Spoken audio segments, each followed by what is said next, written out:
وعلیکم السلام ورحمۃ اللہ وبرکاتہ۔ میرے محترم خیریت تو ہے، آپ کا تعارف اور مشغلہ کیا ہے؟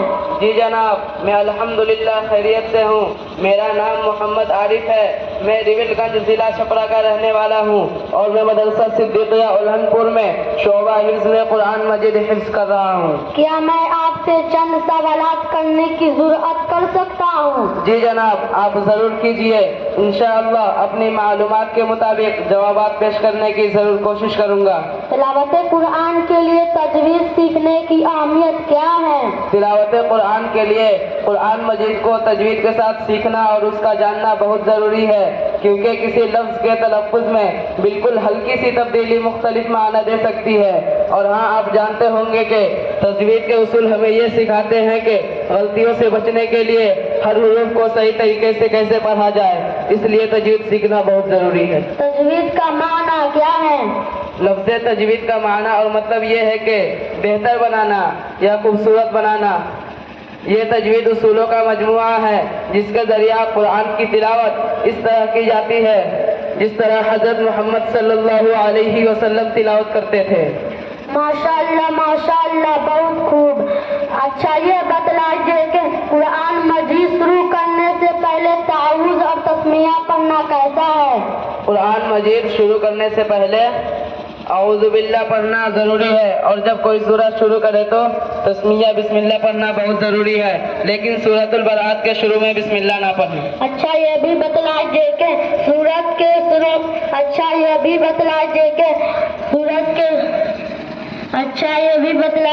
بسم اللہ پڑھنے کی کتنی صورتیں ہیں؟ بسم اللہ پڑھنے کی کل 4 صورتیں ہیں۔ بسم اللہ پڑھنے کو 4 صورتیں کیا ہے؟ مثال کے ساتھ بتلائیے۔ بسم اللہ پڑھنے کی 4 صورتیں یہ ہیں۔ نمبر 1، فصل کل، یعنی تینوں کو الگ الگ کر کے پڑھنا، جیسے من شر حاسد اذا حسد، بسم اللہ الرحمن الرحیم، قل اعوذ برب الناس۔ فصل کل یعنی تینوں کو ملا کر پڑھنا، جیسے من شر حاسد اذا حسد، بسم اللہ الرحمن الرحیم، قل اعوذ برب الناس۔ فصل اول فصل ثانی یعنی پہلی صورت کو بسم اللہ سے الگ کر کے اور بسم اللہ کو دوسری صورت سے ملا کر پڑھنا، جیسے من شر حاسد اذا حسد، بسم اللہ الرحمن الرحیم، قل اعوذ برب الناس۔ فصل اول فصل ثانی یعنی پہلی صورت کو بسم اللہ سے ملا کر اور بسم اللہ کو دوسری صورت سے الگ کر کے پڑھنا، جیسے من شر حاسد اذا حسد، بسم اللہ الرحمن الرحیم، قل اعوذ برب الناس، لیکن یہ طریقہ ناجائز ہے۔ محترم، میں بھی بتلائیے کہ مخارج کسے کہتے ہیں اور کل مخرج کتنے ہیں؟ جن جگہوں سے حروف ادا ہوتے ہیں ان کو مخارج کہتے ہیں اور ان کی تعداد 17 ہے۔ شین کا مخرج کیا ہے اور اس مخرج سے کون کون سے حروف ادا ہوتے ہیں؟ زبان کا بیچ اور اوپر کے تالو کے درمیان سے جیم شین نکلتے ہیں۔ نون کا مخرج کیا ہے؟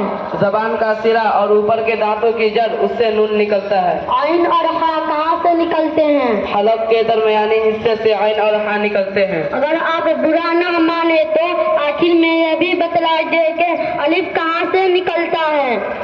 اس میں برا ماننے کی کیا بات ہے؟ آپ کے سوالات سے تو میرے علم میں بختگی ہوگی، جو میرے لیے خوشی کی بات ہے۔ رہی بات الف کی، تو الف فضائے دہن سے نکلتا ہے، یعنی ایک ہوا ہے جو منہ کے اندر سے نکلتی ہے۔ اچھا، ایک اور سوال میرے ذہن میں یہ ہے کہ قرآن مجید کو کس طرح پڑھنا چاہیے؟ قرآن مجید کو 3 طریقے سے پڑھنا چاہیے۔ نمبر 1، ترتیل، یعنی اطمینان کے ساتھ چہل چہل کر پڑھنا۔ نمبر 2، حدر، تیزی کے ساتھ پڑھنا، لیکن اتنی تیزی نہ ہو کہ حروف، حرکات اور سکنات سمجھ میں نہ آئے۔ نمبر 3، تدویر، یعنی درمیانہ انداز میں پڑھنا۔ الغرض قرآن مجید کو جس طریقے پر بھی پڑھے بغیر تکلف، ذوق و شوق اور خوش آوازی کے ساتھ پڑھنا چاہیے۔ اچھا، جاتے جاتے سا سین سواد کا فرق بھی سمجھا دیجیے، مہربانی ہوگی۔ جی جناب، سا نرمی کے ساتھ، سین سختی کے ساتھ اور سواد موٹا کر کے پڑھا جاتا ہے۔ ماشاءاللہ، بہت خوب۔ اللہ آپ کو جزائے خیر دے، اور آپ نے نہایت عمدگی کے ساتھ جوابات عنایت فرماتے ہیں۔ اللہ تعالیٰ آپ کو بعمل کاری اور عالم بعمل بنائے،